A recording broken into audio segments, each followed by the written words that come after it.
Alright, once you have finished drawing out your contour lines following your grid plastic and you've enlarged it onto your tracing paper, then we're ready to transfer this drawing onto your black drawing paper. But before we can do that, we have to prepare the tracing paper to make the transfer. So what you need to do is get a piece of scrap paper out of your art folder and put that underneath your tracing paper, and you're going to turn this over backwards. So now what you need to do is, using that 6B pencil that's in your basket, is outline or draw over the top of all the lines you just did on the front side. And what you're doing is putting lead on the back of the tracing paper because we're going to use this paper to make a print of your drawing onto your black drawing paper. So this is best if you press hard when you do this. You want heavy lead, and you need to be precise and get that lead exactly over the top of the line that you drew on the front side. Sometimes I work a little sketchy just to make sure, like sketchy as in I go back and forth with my pencil lines to make sure that I really get that pencil lead thoroughly covering what was drawn on the front. So you would outline every single line that you drew, and for this demonstration I'm only going to work on this portion. But you need to make sure that you have the entire piece covered with the lines from the front on the back.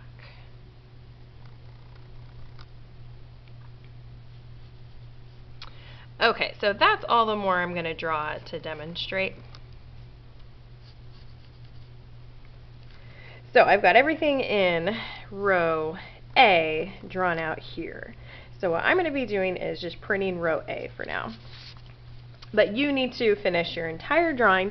Then I want to check this to make sure you have lead on both sides before I give you your working paper. So this black drawing paper that you're going to be using, you need to take care of. Do not fold this paper. Do not wrinkle this paper, because that comes off on your final grade. That has to do with craftsmanship, and a flat, neat piece of paper is going to give you a better presentation in your final drawing. And you have 2 opportunities for this assignment to get it right. So you have a front side and a back side on this paper. So if you have to start over and you really feel like you made a mistake, turn your black paper over and just reprint it when you get to the coloring stage if you feel like you need to start over. Okay, so what you're going to do is you are going to position your drawing right side up, and you want to line that up on that tracing paper. Should be similar to the size of your black paper.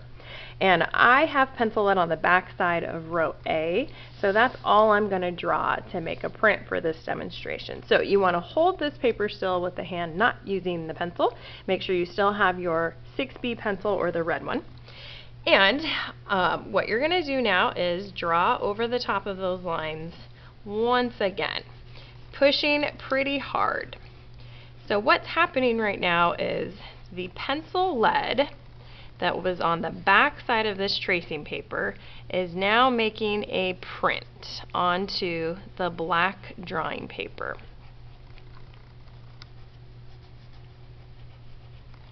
So you want to make sure you get every single line.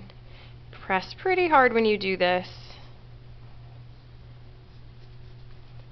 And I like to check every so often after I've done a few boxes by peeling this back to make sure it's making a print. And you might not be able to see this in the video very well, but I can see a light gray pencil line on this black paper.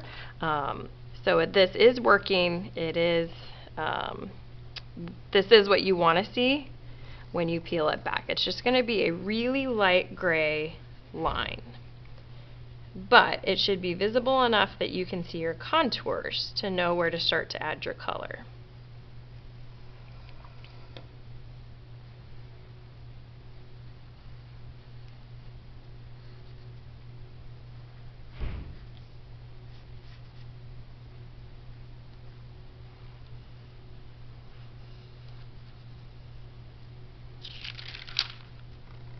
So I'm going to peel and check. And I don't quite see all of that heart right there, so I'm going to come back and press a little harder here.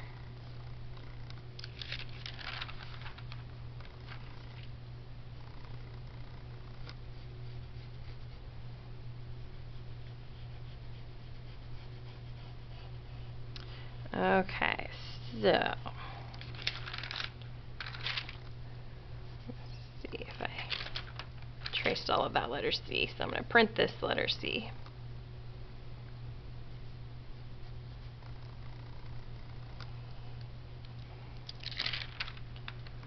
All right, so this did make a copy.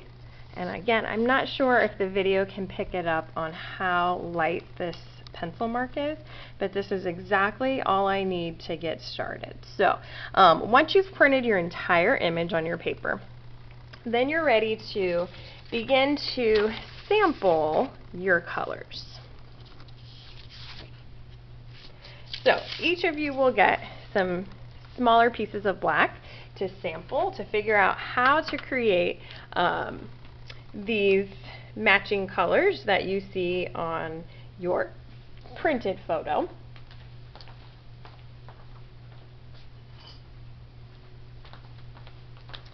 So you've got the color pencils that we've had all year to work with, and this is just a sample to figure out what color combinations are going to work best to create your photo. So I know that my background's going to be red, so I'm just going to kind of practice on here portions that I want. So the best way to work with these color pencils is just to lay down a light layer to begin with,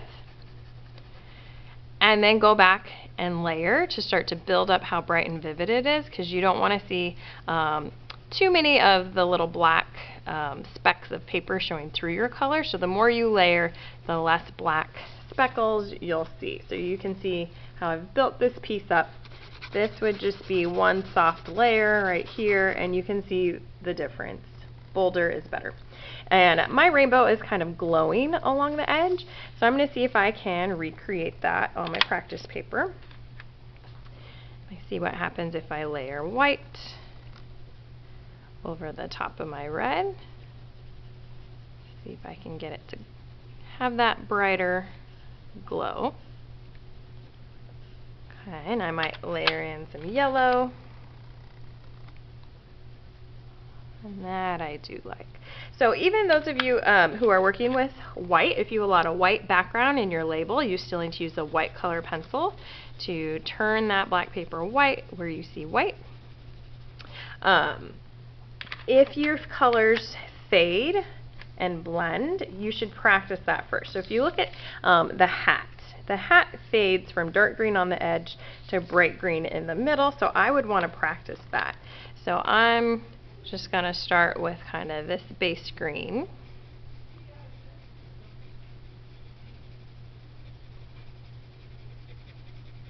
And then I'm going to layer in my darker green on the sides and see how that looks. Let's try to get that fade. And I might layer some lime green on top. So that is what this scrap paper is intended for. You have a front side and a back side to test your color pencils, figure out which colors match your photo before you move on to your final. So when you're ready, you can go ahead and start to color onto your final design. So you can see that I already began coloring in this horseshoe where I noticed it was darker purple on the bottom, lighter purple on the top. I've got these starbursts that I've begun to add in. Another tool that you might play around with is this colorless blender stick. It's just a piece of wax. I would practice this on your black paper though, but sometimes I like to use the colorless blender to start to kind of smooth out my colors also. I'm not sure how really the difference between the black paper and the white paper are with these sticks, so you might notice that it makes your color brighter or duller. So that's an option that you can play around with if you want to get your colors smooth. I really just like to layer though to build up the brightness of my colors. So this is how you will proceed with transferring your contour onto your black paper and then starting to add the color. When you do your coloring, your colors should be solid and in the same direction. It should look neat and not sloppy, so go slow, take your time. And another piece of advice. Let's see. Hold on, just one second. Alright, another piece of advice that artists will work with is a separate piece of tracing paper that you might keep underneath your hand while you're coloring. So if I've already completed this portion and I'm working on coloring something next to it, as I color, my hand is going to start to smear over the top of this one. So what artists will do is just put a piece of tracing paper underneath their hand so that as you're coloring other areas, your hand isn't smearing, the oil isn't smearing the color pencil laid down, and this tracing paper will kind of protect it as you start to work. So that's something else you should keep in mind too.